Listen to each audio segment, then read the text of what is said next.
Не судіть строго. Ними ці камери вимазували. Вони дуже довгий час були на складі. Дивіться, отак.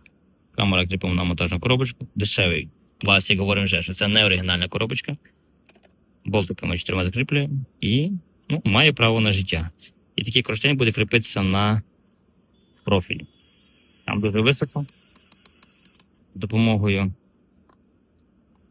За допомогою чого? Максим, чого?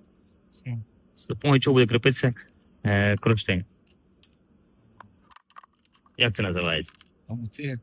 Хомути. Бачите, Максим знає, тепер будете знати ви. За допомогою хомутів кріпимо кронштейн оцей на профіль, коробочку і камеру на коробочку. І кабель піде під низ. Ось так воно, в принципі, буде у вас виглядати. Як варіант, маєте можливість застосовувати. Все це красиво, герметично закомутується.